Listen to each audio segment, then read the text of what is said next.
निशा निवारण स्वतंत्र अभियान आंतर्जातिक निशा अपव्यवहार और अवैध कारोबार निरोध दिवस उपलक्षे ओडिशा नार्कोटिक एनोनिमस बा एनए संगठन पक्षर पब्लिक रिलेशन वार्षिक सम्मेलन कटक चाउलियागंज श्रीक्षेत्र मंडप अनुष्ठित हो जाइछि। विशेषकर निशा द्वारा कबलित होइथिबा युवपीढ़ी मानक मुख्य स्रोत को आनिबा पई गठित ही संगठन पक्षर प्रयास करिबा मूलक एही मीटिंग आयोजन करिथिला। सबुठारु बड़ कथा हैला कि एही कार्यक्रम रे निशासक्त जीवन निकटरे दूरेई थिबा युवक मानकु सम्मानित मध्य करा जायतिला। विशेषकर किभଳି भाबे आगामी दिन में निशासक्त युवक मानकु मुख्य स्रोत को आनिबा पई कार्य करिवे ए नै आलोचना करा जायतिला। एही कार्यक्रम रे अतिथि भावे बीजेपी साधारण संपादक जतिन महांती, अबकारी अधीक्षक करुणाकर तिवारी, वरिष्ठ बीजेपी नेत्री स्मृति पट्टनायक समेत अन्य वरिष्ठ व्यक्ति विशेष जोग देइथिबा बेले एनए ग्रुपर सदस्य माने उपस्थित थिले।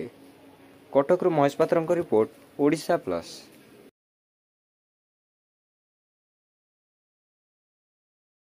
सिगरेट नारे स्मोक करवा ये बहुत ही खराब प्रभाव आम देश उपर पड़ुची, जार कारण होची कि हमको धीरे धीरे पाश्चात्यता हमको ग्रासीवाक लगी एवं ग्लोबलाइजेशन नारे आम मॉडर्नाइजेशन को एडप्ट करबा हेतु ये मॉडर्नाइजेशन रो गोटे सिस्टम बोली भाबुचंदी आजिकल पिला माने जो यंग ग्रुप्स ये प्रबलता बा ये जो प्रखरता धीरे धीरे बढ़िबार चलछि आकु हमें प्रतिहत करबा दरकार अछि। सरकार को भी काम देखिबा दरकार अछि। एनजीओ सेक्टर मन को आहुरी अवेयरनेस प्रोग्राम रा आवश्यकता अछि जे ये रास्ता ही गलत रास्ता अछि। ये रास्ता रे जो माने जानती ये अंधकार को भिड़ी निए। गोटे आमे देखिथिबा गोटे युवकटे जेतबेले प्रेम रे पड़े गोटे युवती संगे से सेतबेले सब किछि भूली जाए एवं गोटे बयस गोटे समय आसिक पहुंचे ताको अनुभव हुए जे मु तो सर्वहारा हो गली अपेक्षा। तो अंध काम जो जिनस कह जाए निशा भी गोटे निशा काम अंध काम भली जिनस तो ए जो मैंने भी सामिल होती ये कथा को आम जमा भी ग्रहणीयता नुह बा आपको कौन भी हाल कौटी भी देखिले खंडन करवा दरकार अच्छे और आपको आहरी अवेयरनेस जागरण करार अच्छी सामाजिक स्तर रे विभिन्न क्षेत्र में।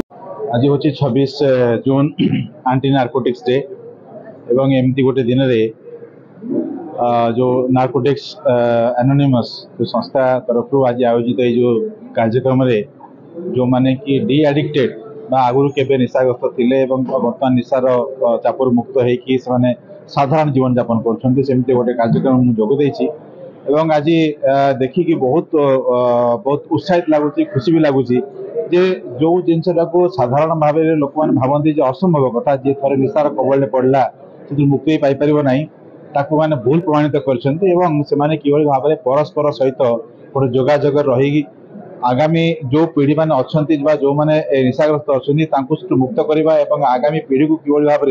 से बंचेबा ये सब कम लगी बहुत बड़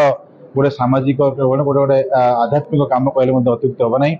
समाज रे आज जो भाव में निशार गोटे प्रबलता बढ़ी एवं निशाग्रस्त केवल केवल पुरुष नुहे नारी भी निशाग्रस्त होची छोट पिला माने निशाग्रस्त होती स्कूल पिला मध्य निशार जो बहुलता देखा देछि यह गोटे समाज प्रति बहुत अशुभकर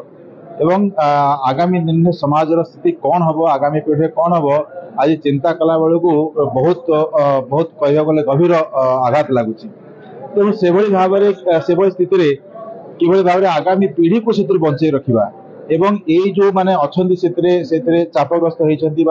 तार कबल निशार कबल पड़ती बाहर करवा ये हूँ आम आज समाज जो मैंने समाज सहित कम कर गोटे बहुत बड़ा चैलेंज एवं आज चैलेंज में सुफल देखा जो मैंने आज ए काम को कार्य करके देखते कि भाव में समाजर मुख्य स्रोत से फेरी आसे एरा बहुत प्रशंसनीय एवं मत लगुच ये भाव में सचेतनता को लेकिन जो आम आगामी दिन में समाज को जी निश्चित भाव में गोटे बहुत भल दिन आम देखा।